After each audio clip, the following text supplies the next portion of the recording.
नमस्ते बच्चों, my self Jaiswal sir. हम पढ़ रहे हैं class 12 physics, electric charges and fields.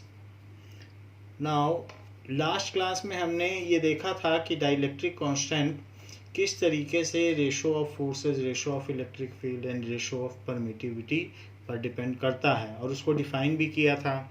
अब हम इसके आगे चलते हैं और इलेक्ट्रिक फील्ड के कॉन्सेप्ट को डेवलप करते हैं। सो इलेक्ट्रिक फील्ड,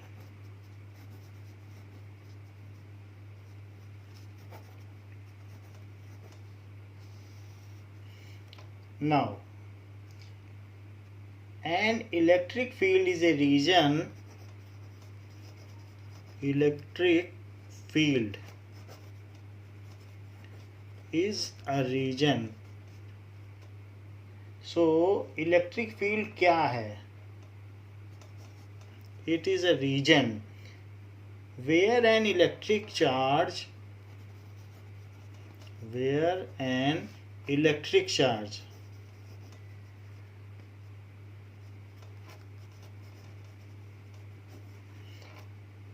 experiences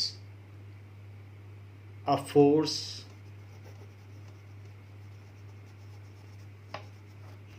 जहाँ पर कोई इलेक्ट्रिक चार्ज किसी फोर्स को एक्सपीरियंस करता हो, उस रीजन को इलेक्ट्रिक फील्ड कहेंगे। तो वहाँ उसकी विसिनिटी में कुछ चार्जेस होंगे जिसकी वजह से वहाँ पर कोई इलेक्ट्रिक चार्ज, जैसे कि मान लीजिए यहाँ पर कुछ चार्जेस हैं, ऐसे कुछ चार्जेस कहीं पर हैं,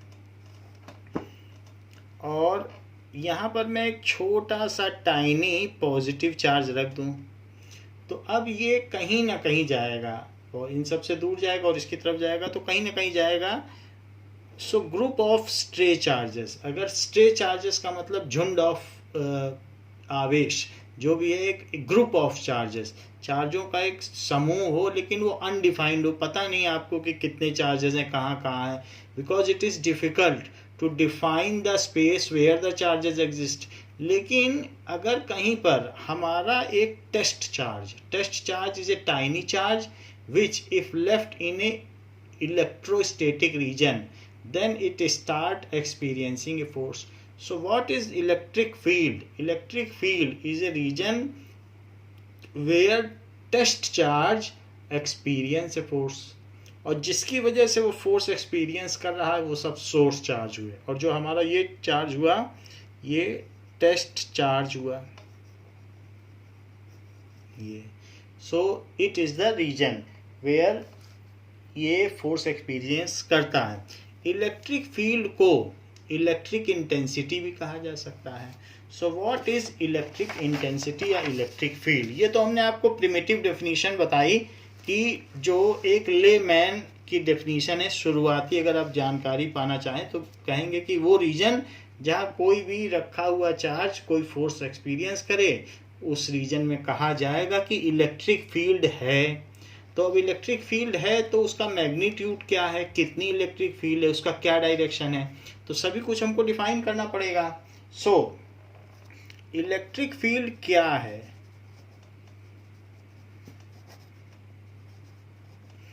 इलेक्ट्रिक फील्ड को इलेक्ट्रिक इंटेंसिटी भी कहते हैं।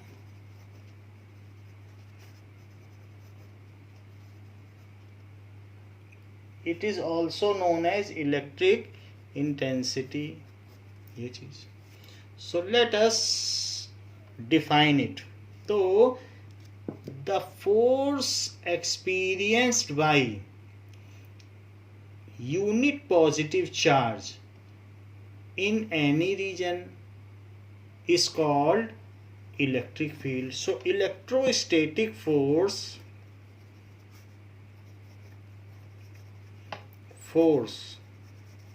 experienced by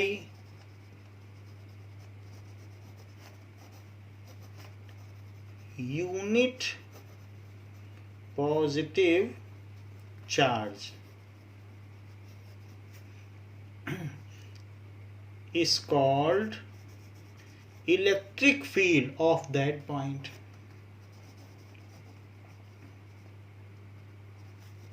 Field of that point क्यों मैं बोल रहा हूँ उसको समझिए।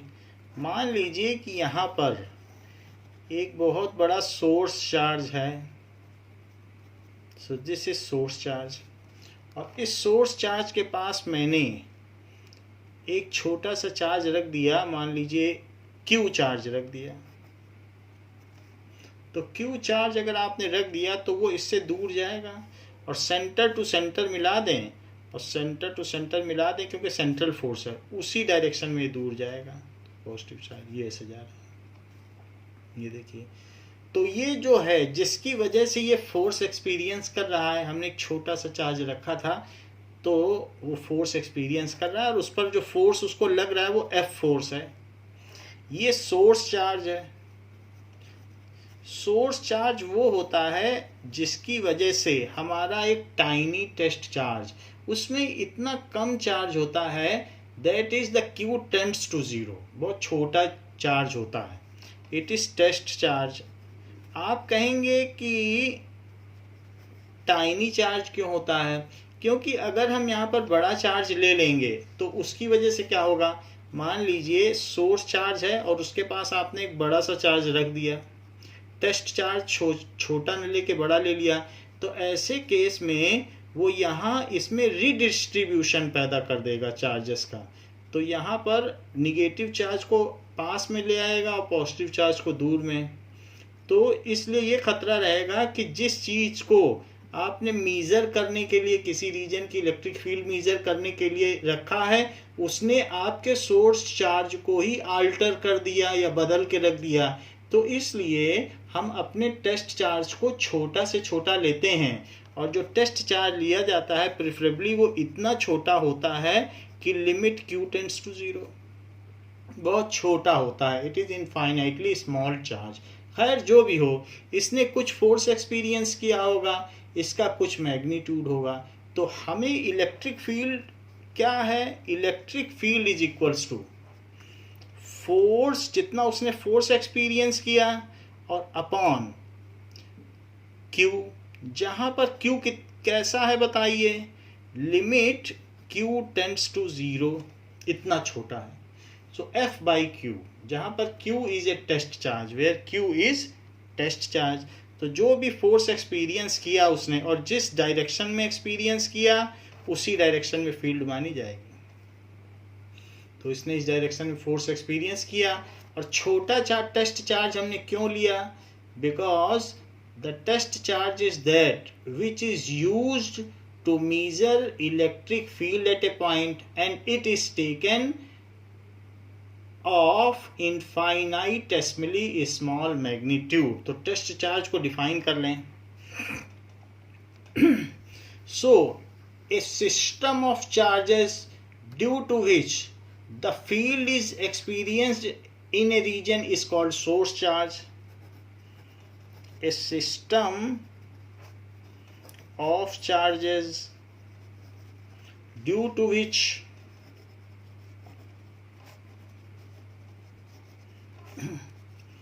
a field electric field is experienced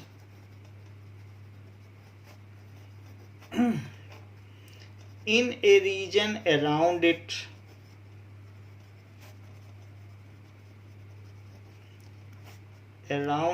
is called source charge. source charge हमेशा बड़ा होता है,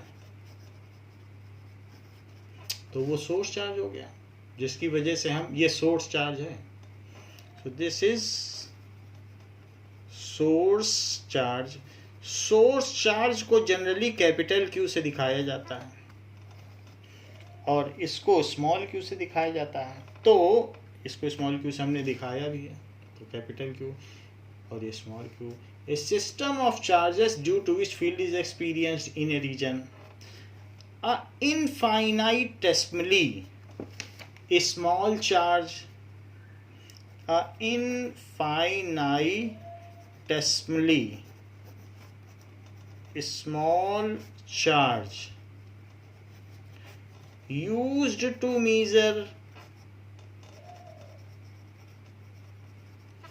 field in a region किसी रीजन में अगर हम इलेक्ट्रिक फील्ड को मेजर करने के लिए जो बहुत छोटा चार्ज लेते हैं, जो that is limit Q tends to 0, ऐसा लें कोई चार्ज, ठीक है, इज कॉल्ड टेस्ट चार्ज, उसको टेस्ट चार्ज कहेंगे। So that is test charge. So हमने ये चीज़ पता कर ली कि सोर्स चार्ज क्या है, और ये भी पता कर लिया कि टेस्ट चार्ज क्या है, और यहाँ से ये बात पता चल गई है कि जो फोर्स की डायरेक्शन होगी वही फील्ड की होगी। तो मान लीजिए यहाँ 2 कूलम चार्ज रखा होता और उस वक्त 8 न्यूटन का फोर्स लगता, तो 2 कूलम पर 1 न्यूटन का लगा, तो 1 कूलम पर कितना लगा, तो उसको कहेंगे electric field.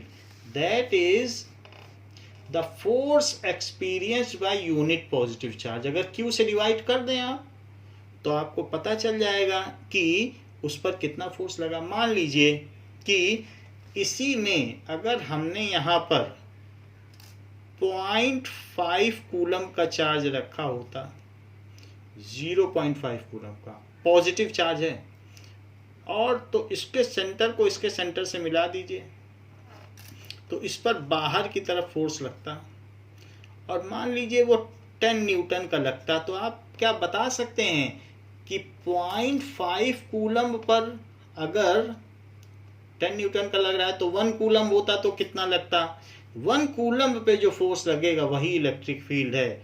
So electric field is F/Q। तो 10 का लग रहा है और चार्ज है 0.5, तो 0.5 से इसको डिवाइड करो 100/5, सो इट इज 20 न्यूटन पर कूलम, ये हो गया। सो इट इज 20 न्यूटन पर कूलम। जो भी आप छोटा चार्ज भी लेंगे और छोटा ले लें और छोटा ले लें तो उससे कुछ फर्क नहीं पड़ेगा, क्योंकि जो आंसर आएगा वो 1 कूलम के लिए तो हमेशा निकाला जा सकता है।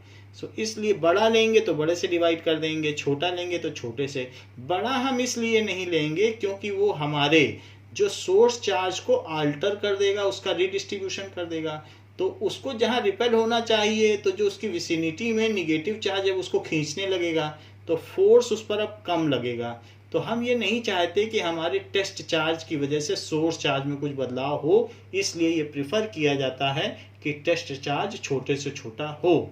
खैर जो भी हो, the electrostatic force experienced by unit positive charge, तो F/Q ये इलेक्ट्रिक फील्ड है। E is equals to F/Q, that is electric field. जरा देखें, मान लीजिए कि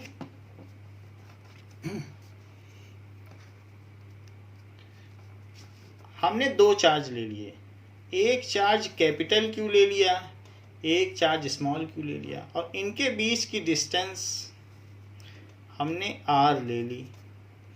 तो इस पे लगने वाला फोर्स क्या हुआ, इनके बीच लगने वाला फोर्स, सो दैट इज 1/4πε0। मान लीजिए इनके बीच में एयर है, तो एयर वैसे तो हम k लिख सकते हैं, k की वैल्यू जो वैक्यूम है, यहाँ k भी आना चाहिए। सो k की वैल्यू वैक्यूम के लिए 1 होती है, तो अगर वैक्यूम है तो आप सिंपली k को ड्रॉप कर सकते हैं क्योंकि 1 है। k की वैल्यू एयर के लिए 1.0029 है, so that it is nearly equals to 1। वहीं k की वैल्यू वाटर के लिए 78 है, k की वैल्यू माइका के लिए 6 है, और k की वैल्यू पेपर के लिए 2.3 है। जो भी हो, हमने चूंकि यहाँ एयर भी लिया है तो एयर भी चलेगा, उसकी भी वैल्यू नियरली इक्वल टू 1 है। तो आप के लिखना चाहो या जैसा भी लिखना चाहो लिख भी सकते हो। मीडियम होगा तो भी इलेक्ट्रिक फील्ड का जनरलाइजेशन का कोई लॉस नहीं है। So that is capital Q small q और अपॉन r²।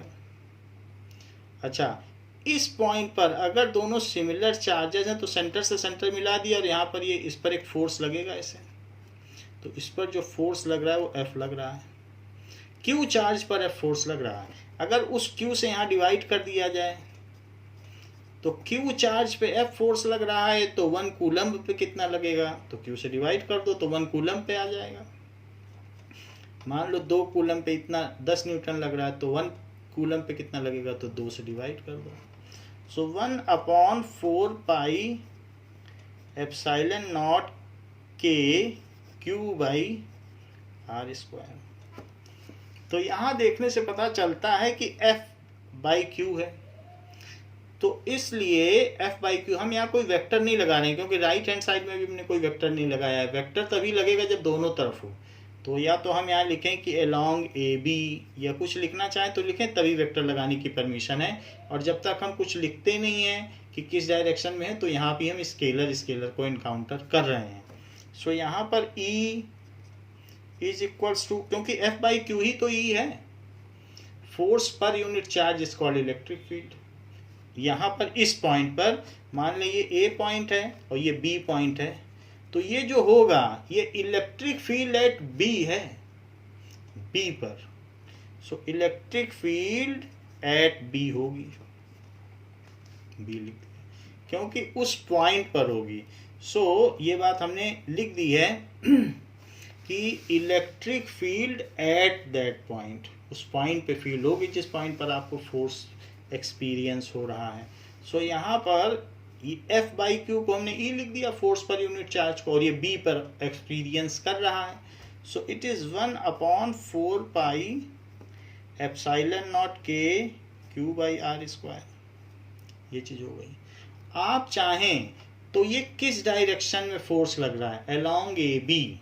तो अगर आप चाहें कि हम तो वेक्टर में लिखना चाहते हैं तो यहाँ ऐसे लगाइए, तब फिर आपको यहाँ लिखना पड़ेगा अलोंग ए बी।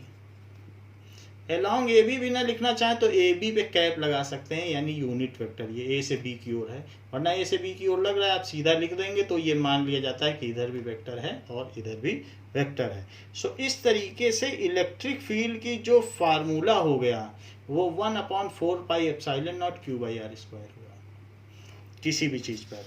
मेरा कहने का मतलब है ये इम्पोर्टेंट चीज़ है, और इसके फार्मूले पे ज़रा गौर करें। जैसे जैसे आर बढ़ता चले जाएगा वैसे वैसे इलेक्ट्रिक फील्ड कम होती चली जाएगी। जैसे जैसे आप क्यू से दूर होते चले गए तो फील्ड कम होगी, क्योंकि आर बढ़ने से ही इन्वर्सली प्रोपोर्शनल है। तो ज़्यादा दूर होते चले जाओगे तो फील्ड कम होगी। ग्रेविटी के साथ भी ऐसा ही है, जितना अर्थ से दूर जाओगे अर्थ की ग्रेविटी कम होती चली जाती है। तो वही चीज़ यहाँ पर भी है चार्जेस के साथ भी, कि दूर होने पर it is inversely proportional to square of distance, तो इलेक्ट्रिक फील्ड कम होती चली जाएगी। नाउ मान लीजिए कि सोर्स चार्ज एक क्यू है, ये देख लीजिए। तो सोर्स चार्ज क्यू है, पॉजिटिव चार्ज। तो इसमें इलेक्ट्रिक फील्ड की हमने क्या ये बताया फार्मूला, 1/4 पाई एप्सिलॉन नॉट। अगर एयर में है तो के को 1 लिया जा सकता है, 1/4 pi epsilon naught Q upon R square. ये इलेक्ट्रिक फील्ड का फार्मूला है, जिस पॉइंट पे भी निकाला जाए, जितने डिस्टेंस पर, रेडियल डिस्टेंस पर लेंगे। यहाँ देख लीजिए यही फार्मूला हमने लिखा है, 1/4 pi epsilon naught Q by R square. हमने के को 1 ले लिया है एयर के केस में, क्योंकि एयर की वैल्यू नियरली के की वैल्यू 1 होती है, तो हमने 1 ले लिया। अब जरा देखो, तो अगर यहाँ पर कोई पॉजिटिव चार्ज रखोगे तो पॉजिटिव चार्ज जहाँ जिधर जाएगा उधर ही तो फील्ड होती है। तो जब हम यहाँ पर पास रखेंगे तो उस पर ज़्यादा फील्ड लगेगी, क्योंकि आर कम है ना, थोड़ा सा यार, तो यहाँ पर इस पर ज़्यादा मैग्नीट्यूड ऑफ फोर्स आएगा। क्यों? क्योंकि कम अगर आर रखोगे तो फील्ड ज़्यादा है। अच्छा, यहाँ रख दो एक पॉजिटिव चार्ज, तो अब दूर हो गया, ये सोर्स चार्ज है, इससे दूर हो गया, तो यहाँ रखोगे तो यहाँ पर थोड़ी फील्ड आएगी। तो हम ये जो वेक्टर बनाते हैं तो वेक्टर की जो लेंथ होती है वही हमको बताती है कि इलेक्ट्रिक फील्ड का मैग्नीट्यूड क्या है। तो डिस्टेंस बढ़ने पर ई की वैल्यू कम होती जा रही है, इसलिए हम वेक्टर छोटा करते चले जा रहे हैं। और दूर यहाँ रखोगे तो भी रेडियली अवे जाएगा चार्ज, हमेशा यहाँ प्लस है और यहाँ भी प्लस रखोगे तो उसको मिलाओगे लाइन को, ज्वाइन को, वहीं दूर भागेगा। और दूर रखोगे तो और छोटा। ये ऐसा चारों तरफ होगा। मान लो इधर भी होगा तो ऐसा ही होगा।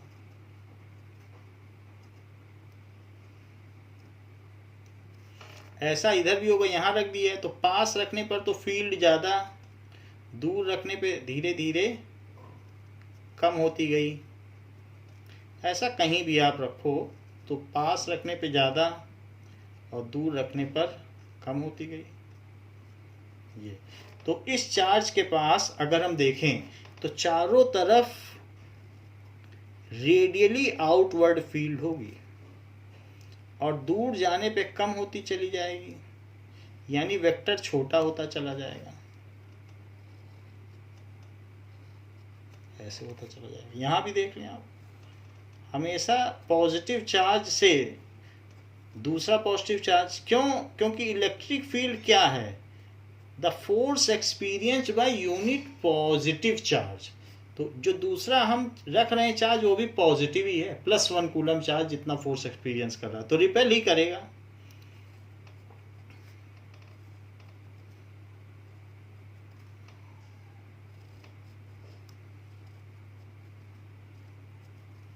इस तरीके से हमने देखा कि किसी भी पॉजिटिव चार्ज के चारों तरफ की जो फील्ड होगी वो रेडियली आउटवर्ड होगी, ऐसे होगा। सो ये एक पॉजिटिव चार्ज के चारों तरफ की फील्ड है। यहाँ पर कोई दूसरा चार्ज अगर रख दिया जाएगा तो वो इस तरीके से दूर भागेगा और ज़्यादा दूर जाने पर वो फील्ड कम होती चली जाएगी। ये so this is the field, किसी भी पॉजिटिव चार्ज के चारों तरफ की ये फील्ड हो गई। हाउएवर ये हमने ये तो दिखा दिया कि इस तरीके के वेक्टर होंगे, तो ये पॉजिटिव चार्ज के लिए है, लेकिन मान लीजिए एक निगेटिव चार्ज हो तो कैसी फील्ड होगी। तो सबसे पहले आपको ये जानना जरूरी है कि the force experienced by unit positive charge due to source charge. तो जहाँ भी हम रख रहे हैं वहाँ पर एक +1 कूलम चार्ज अपनी पॉकेट से निकाल के रख रहे हैं और वो जिधर भाग रहा है उधर ही हम डायरेक्शन बना रहे हैं। तो फील्ड का भी तो डायरेक्शन होता है, वो भी तो एक वेक्टर क्वांटिटी है। तो प्लस चार्ज रख दो, जिधर भागे उधर ही फील्ड दिखा दो, और इस फार्मूले से होगा। आर ज़्यादा होगा तो फील्ड कम होगी। तो जैसे जैसे आर बढ़ा तो एक तो हमारे पास हो गया सोर्स चार्ज और दूसरा टेस्ट चार्ज 1 कूलम का ले लो।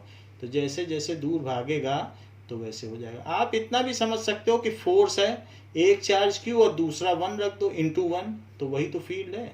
एक क्यू और दूसरा 1, तो फील्ड कुछ नहीं है, ये फोर्स है। 1 कूलम चार्ज जितना फोर्स एक्सपीरियंस कर रहा है वही फील्ड है। तो दूसरे चार्ज को मैंने 1 रख दिया है, क्यू इंटू क्यू होता है, तो वही फील्ड हो गई। और चूंकि वो दूसरा पॉजिटिव चार्ज बाहर भागेगा तो इसलिए इसकी फील्ड रेडियली आउटवर्ड है। So electric field around a unit around a positive charge is radially outward. Electric field around a positive charge is radially outward। Radially outward है, रेडियली आउटवर्ड है और spherically symmetrical है। अब इसका क्या मतलब, मान लीजिए कि अगर एक आप स्फीयर लें, बॉल कॉस्को की बॉल, और उसके सेंटर पे पॉजिटिव चार्ज रख दें, तो ये जो स्फीयर है इसके चारों तरफ ऊपर भी फोर्स आएगा, ऐसे अंदर भी जाएगा, चारों तरफ एट एवरी पार्ट। जैसे किसी में आप एक कॉस्को की बॉल पे बहुत सारी नीडल लगा दें जो उसकी सेंटर की ओर या सेंटर से अवे डायरेक्टेड हो, तो उसी तरीके से वो जो फील्ड होगी उसमें समझिए कि कॉस्को की बॉल में बहुत सारी ऐसी नीडल लगी हुई हैं जो क्या है कि रेडियली आउटवर्ड हो, हर तरफ हर पॉइंट पे नीडल हो और वो रेडियली आउटवर्ड हो। तो इस तरीके से हम ये कह सकते हैं कि इस तरीके से होगा। तो इस पर जहाँ जहाँ पर भी फोर्स होगा हर पॉइंट पर, तो क्योंकि बॉल है ये 3 डायमेंशनल फिगर तो नहीं बन सकता है, 2 डायमेंशनल पेपर है, तो इसलिए हम ये कह सकते हैं कि एक कॉस्को की बॉल पर ऐसे निडल आप डेंट करें कि उसमें से सारी निडल सेंटर से आउटवर्ड आती हों, तो ऐसा है। सो दैट इसलिए ये स्फेरिकली सिमेट्रिकल है। और एक बात और बता दूं, इससे सेंटर से ये डिस्टेंस कितनी है, r, ये डिस्टेंस कितनी है, r। तो इस पूरे रीजन पर, बॉल की सरफेस पर इलेक्ट्रिक फील्ड का यही मैग्नीट्यूड होगा। हाँ, डायरेक्शन जरूर अलग अलग होगी। तो इसलिए हम इस चीज को कह रहे हैं स्फेरिकल सिमेट्री। सो अगर ये एक आइसोलेटेड चार्ज है, दूसरा आसपास कोई चार्ज ना हो, सो electric field for an isolated positive charge has spherical symmetry. Electric field for isolated, आसपास दूर दूर तक कोई चार्ज ना हो, इंटरस्टेलर स्पेस में हो ये charge, electric field for isolated positive charge has spherical symmetry.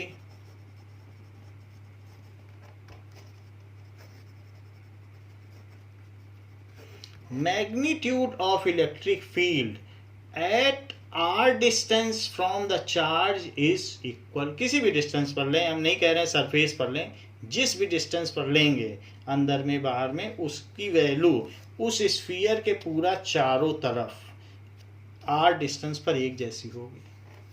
Magnitude of electric field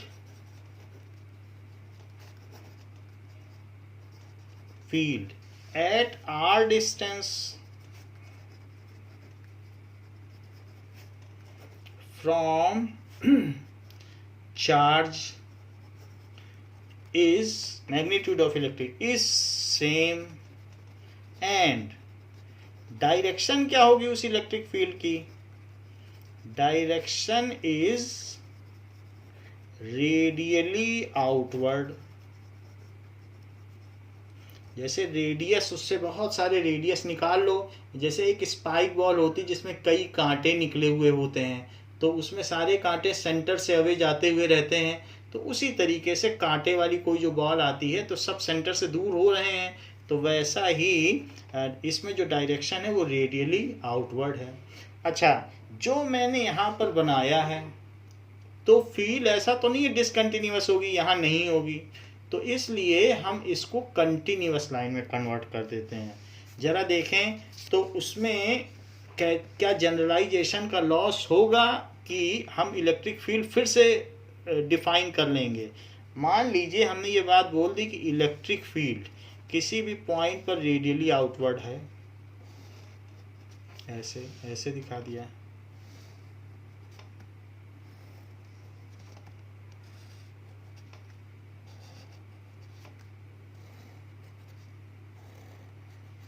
so it is radially outward. अगर यहाँ पर एक कोई पॉजिटिव चार्ज है, तो इलेक्ट्रिक फील्ड का मैग्नीट्यूड कहाँ ज़्यादा है, इस चार्ज के पास में ज़्यादा है। तो इस चार्ज के पास में एक घेरा बनाइए और इस चार्ज से अवे में एक घेरा बनाइए, तो जहाँ पर ये field lines per unit area ज़्यादा होंगी, फील्ड लाइन डेंसिटी, वहाँ पर मैग्नीट्यूड ज़्यादा होगा।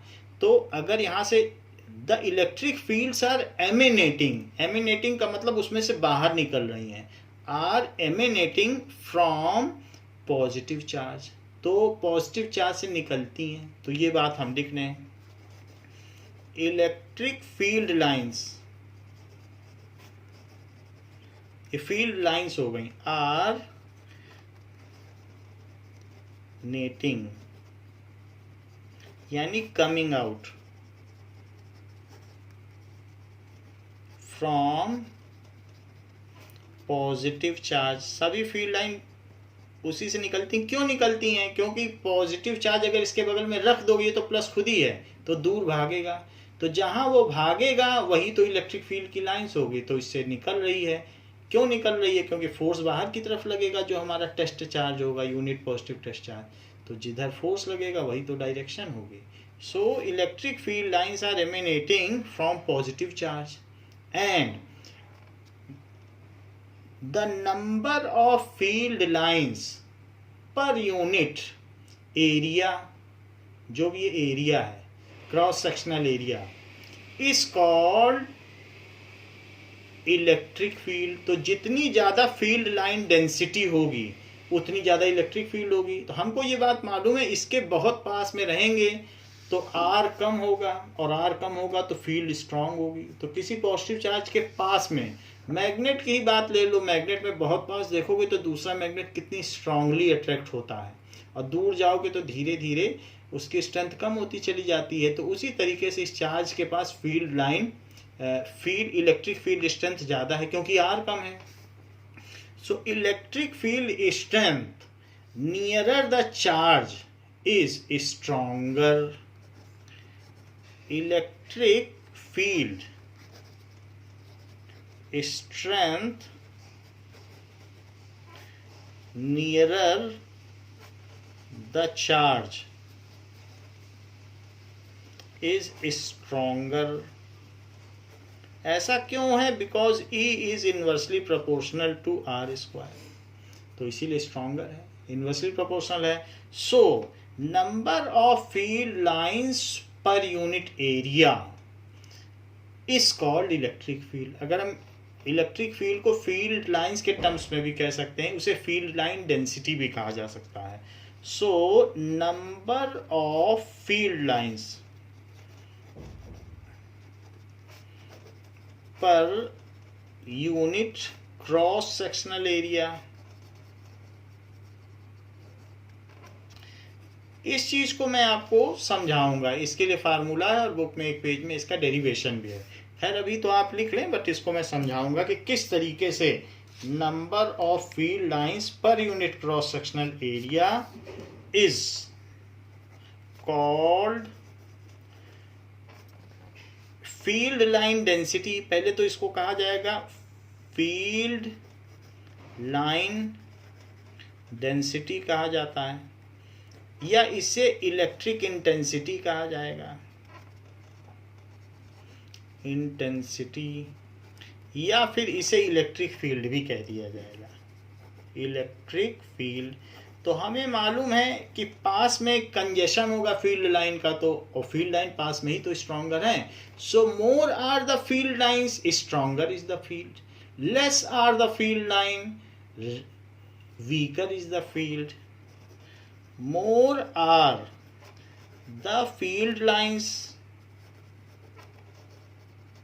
per unit area, stronger is the field, stronger is the field, lesser are the field line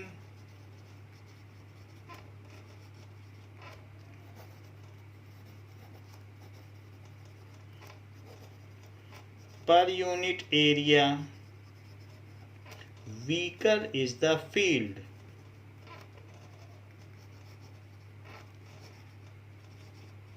तो इस तरीके से, तो जहां कम होंगे फील्ड लाइन, यहाँ 1 ही है उसी यूनिट एरिया में, तो वीक फील्ड है। जहाँ पास में रहेंगे तो ज़्यादा रहेंगे तो स्ट्रॉन्गर फील्ड है।